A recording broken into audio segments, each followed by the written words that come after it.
The story begins in the city of Buffalo, where we meet a man named Henry. He works at a toll booth and lives a very dull, routine life. One morning, after finishing his night shift, he returns home and has breakfast with his wife, Debbie. During their conversation, Debbie expresses her desire to have a child, but Henry seems hesitant about the idea. This upsets Debbie, and she asks if he still loves her. Henry says yes, but his expression doesn't quite match his words. Just then, there's a knock on the door. Henry's friend Eddie is outside, along with another man named Joe, who is in terrible shape and vomiting. They bring him inside, and since Debbie is a nurse, she takes care of him. Eddie explains that they were supposed to go play baseball, but because Joe isn't feeling well, they can't. Instead, he invites Henry to come along. At first, Henry refuses, but eventually he agrees. After a while, they arrive in front of a bank. Eddie and his friends say they're just going to withdraw money from the ATM, but in reality, they're about to rob the bank. Wearing masks and carrying guns, they go inside while Henry stays in the car. Soon, he realizes the car is stolen and has been hotwired. Moments later, the alarm goes off, and Eddie and his partner run away. A security guard named Frank spots Henry, who's dressed similarly, and assumes he's involved, so he arrests him. At the police station, it becomes clear during interrogation that Henry isn't actually a criminal. However,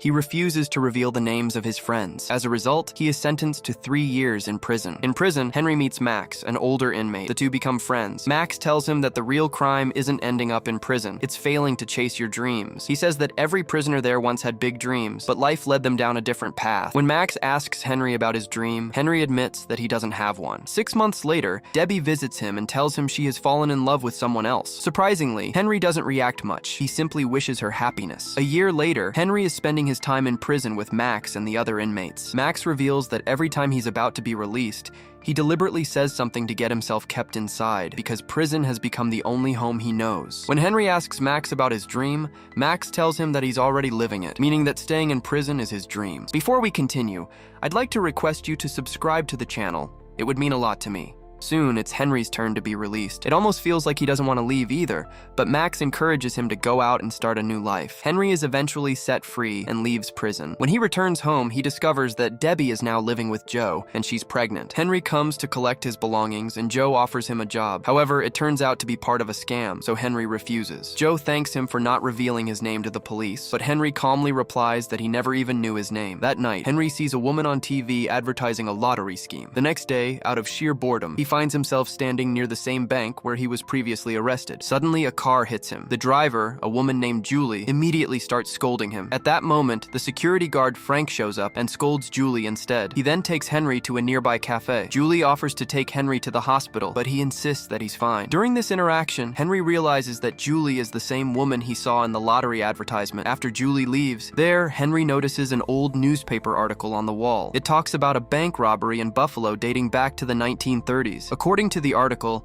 a gang had used a secret tunnel, once used by smugglers, that connected to a nearby theater. Through this hidden route, they carried out a massive heist. This sparks an idea in Henry's mind. He goes back to the prison to meet Max and tells him that he has finally found his dream, to rob the very same bank for which he was wrongly imprisoned. He asks Max for help, but Max is shocked and initially refuses to leave prison. However, Henry convinces him not to waste the rest of his life behind bars. After that, Henry visits the theater next to the bank, where he sees Julie rehearsing for a play. The director is very strict and harshly criticizes her performance, leaving her upset. She then notices Henry, and the two go to a nearby cafe together. Henry praises her acting, which makes her happy. She thanks him for not filing a case against her after the accident. In the next scene, Max's parole hearing takes place. Surprisingly, this time he behaves well, and because of that, he is finally granted release. A little later, Henry comes to pick Max up, but Max is shocked to see that Henry doesn't even have a car. Frustrated, he considers going back to prison, but Henry calms him down and suggests they travel by bus instead. Soon, the two begin planning the robbery. Max points out that the map is 80 years old and trusting it would be foolish. He asks Henry if he has a gun, but Henry says no, he doesn't want to hurt anyone. After that, they visit the bank, pretending to be new customers. Using his charm, Max impresses an employee and starts asking about the bank's history. He mentions that his uncle once stored all his money in the bank's vault and used to say it would stand strong for 300 years. When Max asks if the vault still exists,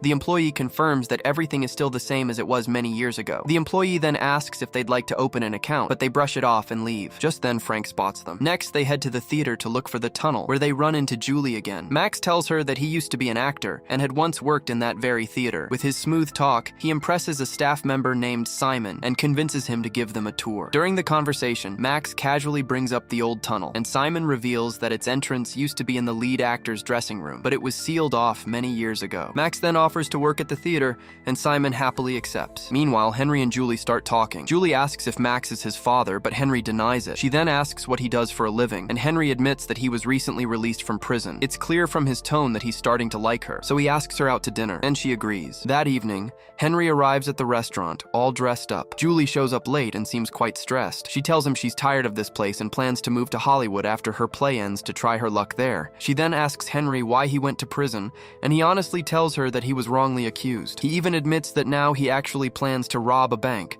which both surprises her and makes her laugh. Later, they go to Julie's place, where she gives him a script and asks him to rehearse with her. She encourages him to try the lead role, and surprisingly, Henry turns out to be a very good actor. As they spend more time together, they grow closer and end up spending the night together. The next day, Henry brings Julie to his place. At first, Max doesn't notice her and accidentally starts talking about the robbery, then quickly panics. But Henry reassures him, saying that Julie already knows everything and won't tell anyone. Max is upset that Henry shared their plan with her, but Henry eventually manages to calm him down. Later, Max starts working at the theater as a volunteer. He quickly realizes that they need access to the lead actor's dressing room, since that's where the old tunnel connects, and from there, they can secretly dig their way through. He comes up with a plan to remove the lead actor and replace him with Henry, but Henry insists that he doesn't know how to act. The next day, however, things take an unexpected turn. The lead actor suddenly quits after getting a bigger opportunity elsewhere. This leaves the director and the entire team stressed and desperate. Seeing the perfect chance, Max tries to convince Julie that Henry would be ideal for the role. At first, she refuses, but Max keeps pressuring her and even brings up the robbery. Julie realizes that this is all part of their plan. Eventually, she agrees and decides to help Henry get the role. The director initially refuses to cast him, but agrees to give him an audition. At first, Henry performs terribly, but then suddenly he delivers an outstanding performance and impresses everyone. As a result, he gets the lead role, giving him access to the dressing room that connects to the tunnel leading toward the bank vault. Soon, Henry and Max begin breaking through the wall to move forward, but they discover that the tunnel is blocked. They realize they can't do this alone, so they decide to bring someone else into the plan. That same evening, they meet Joe, who is struggling after his failed scheme and is unable to support Debbie and their upcoming child. They offer him a place in their plan, and he immediately agrees. Over the next few days, the three of them work together to dig through the tunnel, while Henry continues rehearsing for the play. One evening, as they are leaving the theater, Frank suddenly appears and stops them. He reveals that he has been watching them for quite some time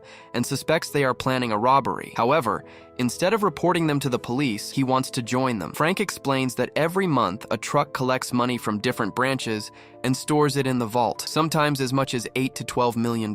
He promises to help from the inside by bypassing security and disabling the alarms. At first, they suspect it might be a trap, so they question his intentions. Frank then shares his story. His wife had fallen seriously ill, and despite working at the bank for 30 years, no one helped him. He spent all his savings on her treatment, but she still didn't survive. Now, he's left with nothing and is about to retire in 2 weeks. He just wants to secure his future. Hearing this, they feel sympathy for him and decide to let him join their plan. The next day, rehearsals continue at the theater, but the director once again criticizes Julie, saying her performance lacks emotion. He even tells her that she has never truly loved anyone, which is why she can't understand real feelings. This deeply hurts Julie. She breaks down in tears and walks away, with Henry following her. He tries to comfort her, but Julie insists that she is a good actress. It's just that people always judge her harshly. Henry reassures her that she isn't bad at all, and in that moment, he kisses her. That same night, Henry and Max are preparing for the robbery when there's a knock on the door. Henry opens it and finds Joe standing there, along with Eddie, his old friend. It turns out that Joe, while drunk, told Eddie everything about their plan, and now Eddie wants in too. Max immediately dislikes the idea and suspects Joe might have been talking nonsense, but Eddie doesn't back down, and an argument breaks out. Henry steps in and manages to calm the situation. Reluctantly, they agree to let Eddie join the plan. The next day, when Henry arrives at the theater, he learns that the play's premiere has been scheduled for the very same night as the robbery. This puts him in a difficult position. By now, he has fallen in love with Julie and doesn't want to leave her, but Max reminds him that there's no turning back now. That evening, Henry tells Julie the truth, that they plan to rob the bank on opening night, and afterward, he will leave. Hearing this, Julie becomes furious, especially since Henry is now the lead actor, and the play cannot go on without him. She feels betrayed, thinking he only used her to gain access to the theater. Henry tries to explain that it's not true and asks her to meet him later in California after the robbery, but Julie refuses. She tells him that if he wants to leave, he should just go. A few days later, the big night arrives. At the theater, everyone is busy preparing for the premiere, while at the same time, a truck full of money arrives at the bank vault. Frank signals that everything is ready. Henry continues performing on stage, but as soon as his scene ends, he rushes off to help his partners. Meanwhile, Max, Joe, and Eddie enter the tunnel and begin the robbery. However, Joe suddenly falls ill again and starts starts vomiting, while Eddie, who is skilled with machinery, uses welding tools to break into the vault. Eventually, they succeed in opening it and take the money. Everything seems to be going perfectly. They fill bags with cash and bring them back to the dressing room, but suddenly Eddie reveals his true intentions. He pulls out a gun and points it at Max,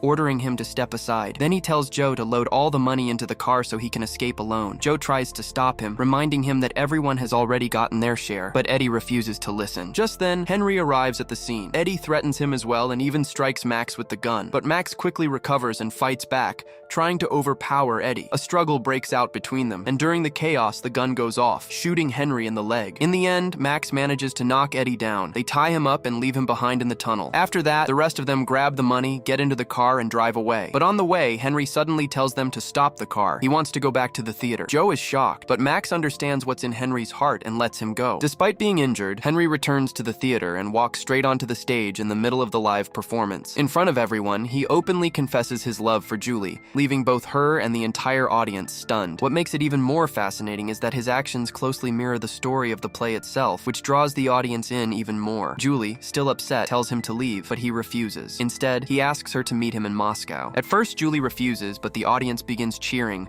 urging her to accept. Even the director is impressed by the moment. He dims the lights and signals Julie to respond. She doesn't say yes out loud, but the smile on her face says it all. She has accepted Henry's love, and that's where the story comes to an end.